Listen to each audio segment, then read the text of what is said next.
Hello, beautiful people. Logan here with Presently Impermanent. And in this video, we're going to be talking about raising your level of consciousness and how you can level up your level of consciousness.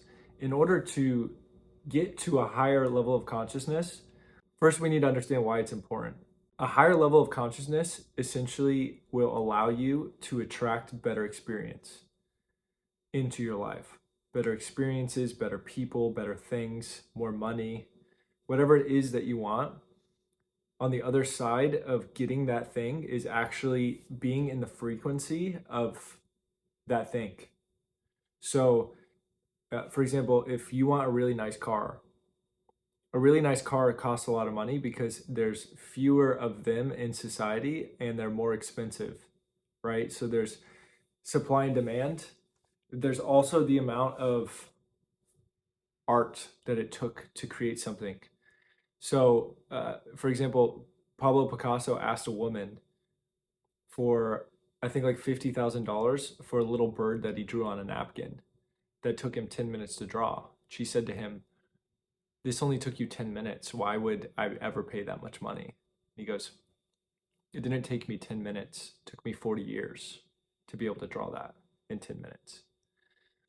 So essentially understanding that external things that are really expensive are actually just energy, and that certain things cost a lot more money because there's more energy that was put into it. And this is why people can charge a lot of money for coaching. And this is why people can charge a lot of money for pieces of art that don't even look that cool. It's the energetics of it, right? And so when we understand that if something is at the same energetic level as another thing or another person, those two things will attract, the law of attraction. They will attract each other because like attracts like. It's a Hermetic principle. It's a law of the universe.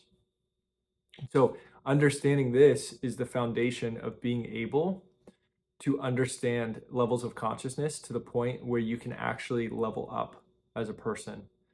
And I think the easiest way to go about this is to explain the 4 levels of consciousness. Now, there's many more within these frameworks, but the 4 frameworks actually allow you to understand levels of consciousness so that you can kind of see society in an easier way. So it's not a watered down version, but it allows you to not have to know all of the different emotional states that someone is in, and you can just see them in 4 different emotional states. So the first one is like powerlessness. This would be also called victimhood.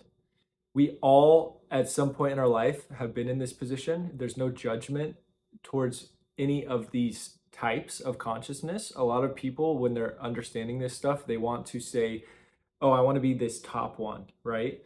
But it's not like that. Levels of consciousness, all of us have experienced low levels of consciousness, and all of us have experienced, well, some of us have experienced higher levels of consciousness. Most people have experienced everything, right? But what you'll find is people who have more success in their life are generally happier. They are able to stay in a certain level of consciousness longer. So the first level of consciousness is the one that most people don't ever want to be in, which is powerlessness and victimhood, right? When you're in this state, you think that the whole entire world is out to get you and that your circumstances are essentially fate and that you can't change your fate. It's predestined. And so a lot of people who are in this consciousness want to change their life. They want to be doing something else. They have a desire to be bigger and better than they are, but they're in a state of powerlessness because they continue to perpetuate the belief that they can't change. And so the only way we can get out of this state, there's many ways to get out of it, but the next best way to get out of this is actually to become willful. So the first is powerlessness, the second is willful, and then we have intellectual consciousness, and then we have intuitive consciousness. Those are the 4. When you're going from powerlessness, what will usually happen is in order to no longer be in victimhood, you have to start becoming willful.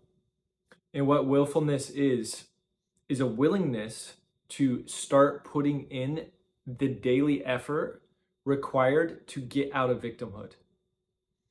This is why David Goggins is popular. David Goggins is the textbook example of someone that's bringing people out of victimhood into willfulness. The interesting thing is David Goggins hasn't necessarily moved into like an intuitive level of consciousness or an intellectual level of consciousness. Alex Hormozy, same way, very willful. And what these people do is it's essentially just punching a brick wall. At first, you punch the brick wall and it really hurts your hand. This could be like you meditate for the first time for 10 minutes and it's really painful for you. Then the next day you do it again. You punch the brick wall again. The next day you do it again. And then you fall off and then you fall back into victimhood. And it's like, oh, I was meditating, but it wasn't really working for me and all of these things. Eventually, the cycle will continue until that person becomes willful enough to keep doing it. And willfulness is really like the first level of courage. It's the courage to start doing that thing that you know you should be doing, but you're not. And you step into it and you start doing it. And if you're willful long enough, you will start to see change in your life. The first example I have of this that comes to mind was I was a victim when I developed eczema and I quit my job. I moved abroad and I started entrepreneurship. And in the first year of my entrepreneurial journey, I shot over 88 YouTube videos that year. And for a lot of people now, it's like, oh, that's not that much, but it was a lot of work. It was a lot of energy and it was a lot of change. It was very emotional for me. But that was willful. Regardless, I didn't make much money at all, but regardless of that, I still got up and I made sure to get 2 videos done every week, and I would do all the editing and I do client fulfillment and everything. And there was a lot of willfulness that it took for me to get out of the victimhood consciousness. It really is the definition of putting in the work. And I did that enough to start moving into like the third part, which is intellectual consciousness. And what intellectual consciousness is it's essentially intellectual consciousness could be boiled down to like if you look at really, really successful entrepreneurs, they have all these systems in place. Like if you look at Matt Gray, he's an entrepreneur with a lot of systems in place. They have all of these systems. Everything in their life is like color coded. Everything is dialed in. Got to dial that in, son. All the finances sheets, the P&Ls, everything that they do is pre-planned to get an outcome. And intellectuals are really, really good at controlling things. And when you control things, you can control outcomes. And when you control outcomes, you can get what you want. So it's really a shift from like, I'm just going to work really hard to try and get results to I'm going to plan how I'm going to get the results more in order to not have to work as hard. So it's a shift of consciousness, right? Because you go from just like, I'm going to get up and I'm going to grind every day. And then you realize you can't do that long term because it's not sustainable and it's really painful. Some people can do it long term because they have the internal drive or the external motivation to get it done. A lot of times this comes from wounds. Like David Goggins has massive daddy issues. And so he continues to be a willful person. So, and no judgment to David Goggins, awesome guy. The next thing with intellectualism is you go from kind of this consciousness of like, I'm going to punch a brick wall to this consciousness of I'm going to scheme to get results. So it's like, I want to make way more money. Let me dial in everything in my life. And this is where you can see people who have this layer of like biohacking and doing a crazy amount of detox. I just came out of this phase, like trying to do all of these things, not for the sake of being healthier, but for the sake of trying to make more money, for the sake of trying to become healthier, not to be healthier and more fulfilled, to be able to get a girl because you think that'll make you more fulfilled. It's this consciousness of like, I'm going to win at the game of chess so that I can feel better about beating this guy versus I'm playing the game of chess to have fun. And that brings us to the intuitive consciousness level. And again, there's no judgment on whichever one you're in. We fall in and out of these all the time. Also, many times, like for example, we're going to talk about intuitive right now. I'm mostly in an intuitive consciousness level, but I can't stay there all the time, because if I'm there all the time, nothing will get done in my business. Like a lot of stuff gets done, but if I don't go back to intellectualizing and like getting spreadsheets done or making sure that my I's are dotted and my T's are dashed, then I'm going to screw myself over. And I've done this. So the intellectual level of consciousness, this is flow. This is connection with God. And I say that because intellectual level of consciousness is intuitive level of consciousness is essentially input happens. How do I feel about it? So a great example of this, I worked in the sales industry, and when I started learning about levels of consciousness, I was able to identify what kind of person I was talking to. And what I noticed was most people in society are like in the victimhood state, a very high percentage. And then you have some willful people who are trying to move to more intellectual or a more intuitive approach. And then you have intellectual people. Intellectual people, you actually have to give them a lot of data, a lot of statistics, a lot of testimonials. A willful person trying to move to intellectual, you actually have to show them how much pain they're in by having to do a lot of work and not getting results. Victimhood person, this is where you have to use stupid marketing tactics that actually work on these people to trick them into actually doing what's best for them. This is why people put timers on the bottom of their website. It's not necessarily because people are trying to trick people into buying things, but someone in a victimhood consciousness actually needs a time constraint in order for them to make a decision, because they're so reactive as people. And so all of this to say, the intuitive consciousness is way more flow. So when I would speak, I made a lot more sales with intuitive people because I'm intuitive myself. I actually don't enjoy having to send a bunch of messages regarding, oh yeah, you need to spend all of your time watching these testimonials and looking at these statistics. For me, I'm so intuitive that if I get on a call with someone, usually I've already looked at their site, I've already read the details, and I've already gotten a feeling in my body of if it's something that's right for me. And usually when I hop on a sales call, it's like you could close me like that, because I've already understood the energetics of what the business is conveying. And the sales call for me is usually just, how can this person not just make sure they don't fuck this up? It's like going on a date, and instead of having to try to convince someone of anything, you're just yourself.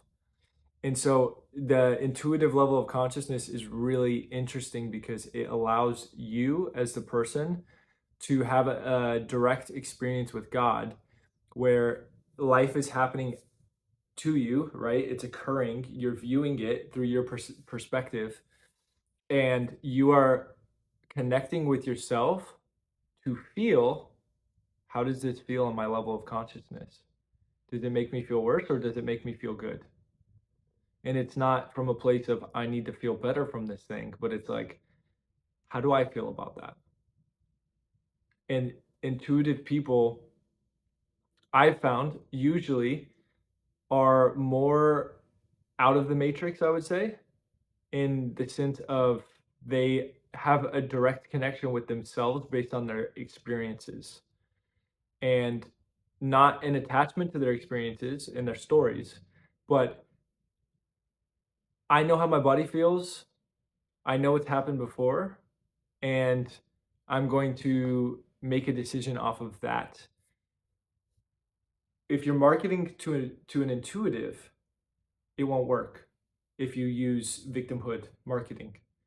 This is why certain people that I've talked to who are on the intuitive level, when I've worked at companies who are targeting in their marketing more of the victimhood consciousness, if I ever had a conversation with them, they would never close because they could feel the marketing didn't match their level of consciousness. So they're like, oh yeah, I didn't really like seeing your site regarding how you guys were talking about this, and this. It didn't make them feel good. And it's not to say that um, people in certain levels of consciousness will never become buyers or you can't market to them and stuff. But it's usually the business owner or the business's form of how they're conveying the message will usually attract more of that type. So, for example, the guy who I'm talking about who originally came up with these concepts, Fred Dodson, his website, when I first saw it probably 2 years ago, he was charging $10,000 for, I think, like 12 coaching calls. And on his site, you'd click on it, and there was like very little detail. Um, he had his books, which gave him a lot of authority for the intellectuals. The intellectuals need books and stats and like, oh, this guy has authority. He had a lot of authority, and then also he just had a section on his site that just said like, if you want to work with me for one-on-one coaching, send me an email, and it's $10,000. So send payment as well. No sales call, no talking to him really. A little bit of email correspondence if they had questions. And it's just like, yeah, do you want to do it? Cool, let's do it. That's it. It's really cool when you can understand this stuff because you can understand what level of consciousness do I want to be in and what level of consciousness do I want to attract in clients. And I think a really well-oiled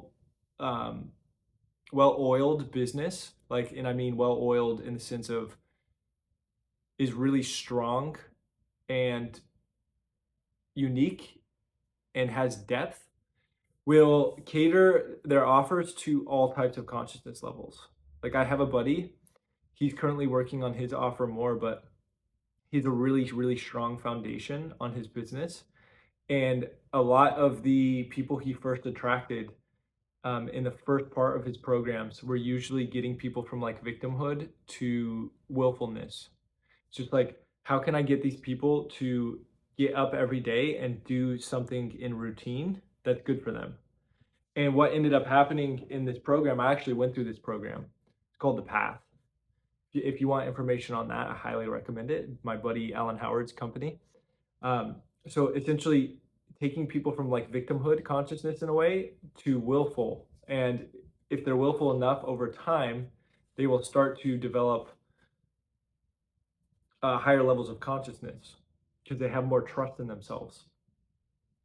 So that's one way to get people in. And then also he'd have willful people. I was also a willful person, and a lot of the other people in the program were willful, but we had different levels of consciousness. Willful to more intellectual. So his business doesn't necessarily work on making people more intellectual. His business actually works on making people more intuitive. So it's like I'm not going to teach you strategies to scheme your way to becoming more successful. I'm actually going to teach you how to connect with yourself more deeply. And so essentially his business model and my business model as well, the end result is how can we get these people to connect more deeply with themselves so they can operate from an intuitive level of consciousness. And the really cool thing about the business is he'll have offers for people who are in complete victimhood to help them get to willful.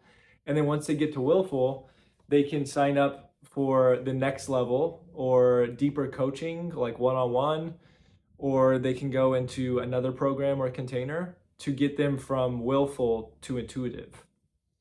Or they're already intellectual and they need more help getting out of their mind and into their body.